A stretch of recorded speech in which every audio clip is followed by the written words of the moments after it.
Atileet Daraartuu Tulluu gama isheetiinis marsaalee hawaasummaa irratti ergaalee jajjabduu dabarsiteerti. Waa'ee isii irratti sagantaa addaa qabannee isiniif dhiyaannee jirra.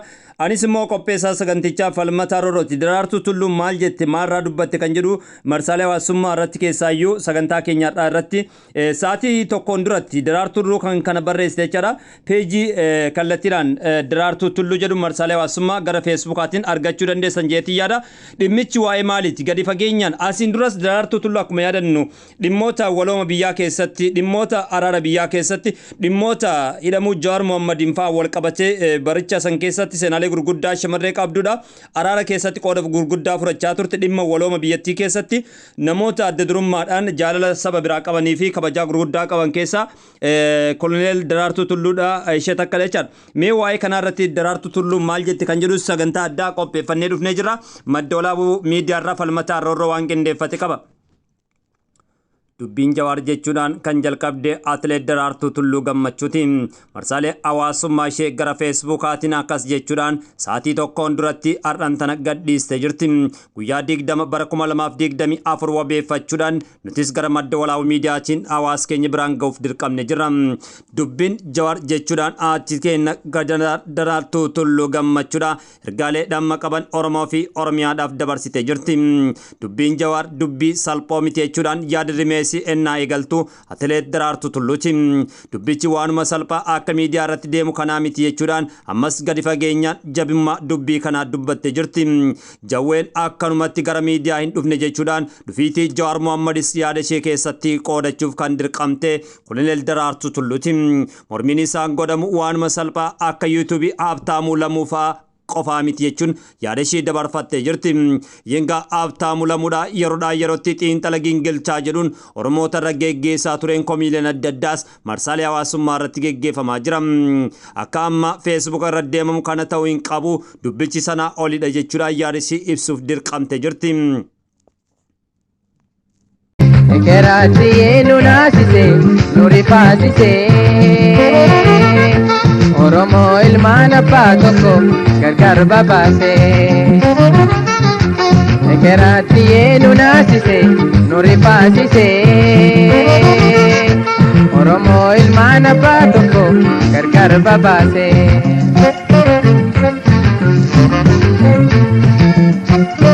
Yenga dubbicha of eeggannoo gurguddaa barbaachisa jechuudhaan kallattiidhaan yaada ishee dabarfachuuf dirqamte jirti. Mormiin isaa godhamu kun waanuma salphaa yuutuubii Habtaamuu Lammuu akka salphaatti ilaalu kanaa miti jechuudhaan yaada ishee dabarfattee jirti. Feesbuuk irratti kadeemamaa jiru kana ta'uu hin qabu, dubbichi sana oli jechuudhaan yaada rimee ishees ibsattee jirti. Ani dubbicha waanan hundeerraa cal jedhee ilaalaa ture jira jechuudhaan yaada rimee ishee keessatti ergaa kan dabarfattee Daraartuu Tulluuti. Jawaarii fi Kaafaa filannoo USA dura imaammata tokko baasanii turan jechuudhaan imaammata Kaafaa fi Jawaar Mohammad qindoomina waliin hojjetanis yaada keessatti ibsachuuf dirqamte jirti. Ammaaf immoo karooricha ibsuu baattullee asiin dura walitti dhufiinni Kaafaa fi Jawaar gidduu jiru cimaa ta'uu isaa eeruufis dirqamte jirti. Karoorichi maal akka ta'e ammaaf dubbisuu baadhullee Jawaar milkaa'ina karoora kanaaf jecha Naayiroobii akka jiraatus taasifame jechuudhaan yaada rimee ishee keessatti dabarfattee jirti. Jawaar Naayiroobii taa'ee hojii jajjaba hojjetaa ture jechuudhaan jabummaa Jawaar Mohammad biyya ollaa Keeniyaa Keeniyaa Naayiroobii keessatti hojjechaa turerraa yaada rimee ishee keessatti eeruuf dirqamte jirti. maal hojjetaa jira kan jedhuuf jajjaba hojii kallattiilee adda addaatiin hojjechaa ture, maal hojjetaa ture kan jedhus ammaaf himamuu baatullee Jawaar turtii BBC Artist TV miidiyaa irratti taasisee fi wantoota miidiyaa hawaasaa irratti maxxansuun yoo ilaaltan akka duraan godhan propagaandaa gogaa fi arrabsoo osoo hin taane dhimmoota karaan garagaraan uummanni irraa komii qabuu fi of eeggannaa kaasaa ture jedha yaadni ishee kallattiidhaan dabarfatte. Dhimmoota tokko immoo dhimmoota murteessoo fi akkam yaachisu sotaani kallattiilee adda addaatiin yeroo irraa of qusatu argaa turre jechuudhaan yaada rimee ishee keessattis dabarfattee jirti. Keessaayyuu Jawaar turtii BBC fi Artist TV waliin taasise irratti wantoota miidiyaa hawaasaa irratti maxxansu yoo ilaaltan akka duraan hin godhu propagaandaa gogaa fi arrabsoo osoo hin taane dhimmoota karaa garagaraan uummanni irraa komii qabuun of eeggannoo kaasaa ture jechuudhaan yaada ishee dabarfattee jirti. dhimmoota tokko tokko immoo dhimma yaada kennuurra yaada didaa tures gaafilee gaafatamaniifis deebii deebisuu didaa ture jechuudhaan yaada tokko tokko kallattiilee adda addaatiin eeruuf yaaltee jirti. Akka kanaan dura waan hunda irratti yaada kennaan turre kana bira immoo filannoo USA Donald Trump injifachuu hordofee Jawaar sochii biraa jalqabee jira jechuudhaan walitti hidhamiinsa Ameerikaa Donald Trump injifachuu fi Jawaar immoo kana qabsoo Facebookaatti deebi'uudhaan wal qabatee yaada isaas ibsitee jirti. Sochiin duraan akka kaafootti godhaa turree fi erga Trump filatamee booda milkeessu humnoota siyaasaa biyya kanaa walitti fiduu fi hojjetaa tures jechuudhaan yaada ishee ibsitee jirti. Gaazexeessaa Artist TV Darajjee Haayileen Naayiroobii deemee turtii wajjin godhe keessattis irra deebiidhaan ilaaluu dandeessan jechuudhaan jabummaa fi yaadota kallattiilee adda addaatiin Jawaar armaan dura miidiyaa TV Artist irratti dabarsee of duuba deebine akka ilaalluuf yaada rimeeshii keessatti eeruudhaaf dirqamtee jirti. Atileet Daraartuu Tullum.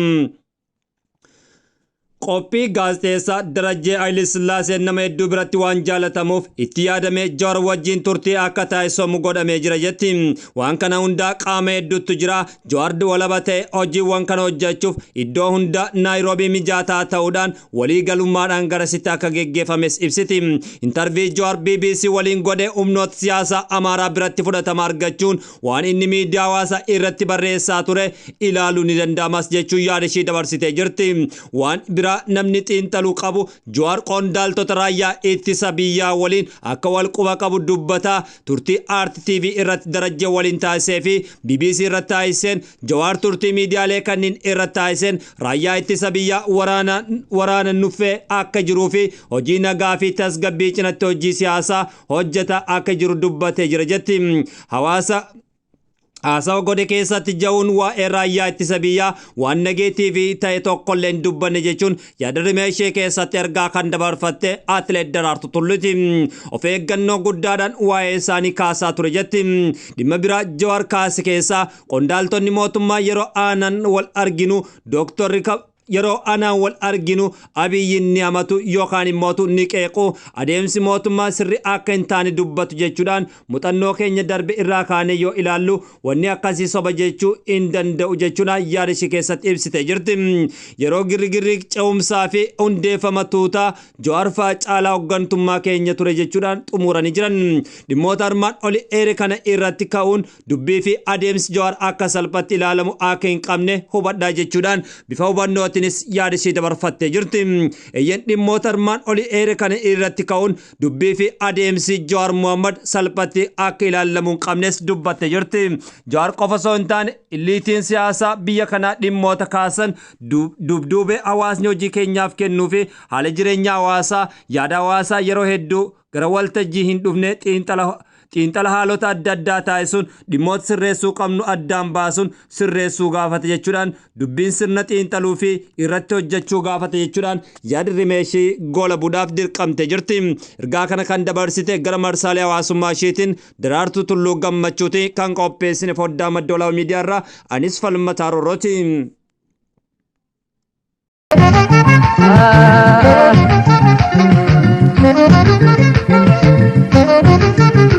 Kapsora moka wari gamani roro alagati tapandumani Kapsora moka wari gamani roro alagati tapandumani Warkito pallalla bajero bakka jirani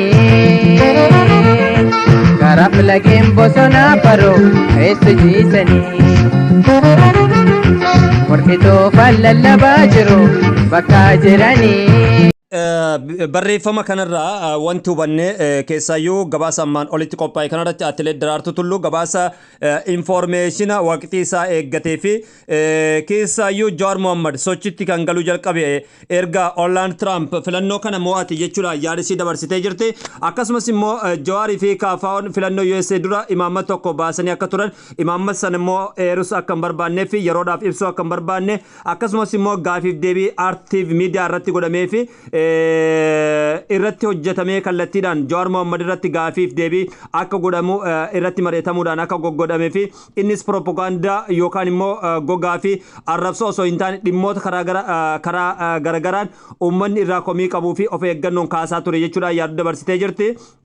keessaayyuu kan biraa immoo filannoo USA Donald Trump injifachuu hordofee Jawaar sochii biraa jalqabee jira jechuudhaan yaadessi keessatti ibsitee jirti. Kun hangam akka dhugaa ta'e kan jedhu immoo kallattiidhaan waan wajjin gaafii nutti ta'uudha.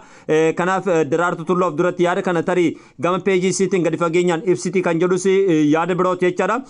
Keessaayyuu yaadonni isin kakkaasaa turte keessa raayyaa ittisa biyyaatiinis kallattii adda addaatiin sadarkaa hooggansarra warroota jira wajjinis wal hubannoo yaada akka jiruu fi kabajaa isaaniif qabaachuu dubbii dubbachaa ture keessatti of eeggannoodhaan waa'ee raayyaa ittisa biyyaas yeroo dubbatu kabajaadhaan haala kabajaa isaaniitiin dubbachaa turuu isaa barreeffama kana keessa Jawaar Muhammadiin kallattii adda addaatiin yaadota adda addaa kaaseerte jechaadha. Daraartuu Tulluu barreeffamicha gara Facebookaatiin barreessite koomentiileen hedduunis barreeffamanii jiranii koomentii hedduun sheeringiinis jiranii san dura immoo atileet Daraartuu Tulluu waamicha lammummaa fi obbolummaa lammiilee nagaa barbaadota biyya kootii maraaf jechuudhaan barreessitee jirte jechaadha. Daraartuu Tulluu carraa tokkummaa sabaaf sablammii bira darbee Oromoo irraa jalqabee biyyumaafillee nagaan akka uumamuuf warroota dadhabbii gurguddaa geggeessaa jiranii fi gadi fageenyummaadhaan aantummaadhaan hojjechaa jiran keessaa isaan tokko jechuudha. Namoonni adda addaas marsaalee hawaasummaa irratti irraa hojjechaa turanii akkasumas immoo Jawaar Muhammad guyyaadhaas barreeffamoota hedduu 3-4 barreessee jira. Waa'ee kanaa irratti sagantaa qopheeffanne qabna. Sagantaa kana wajjin turuudhaan beessa kanaan booda walitti deebinaa turtii gaarii isiniin jedha.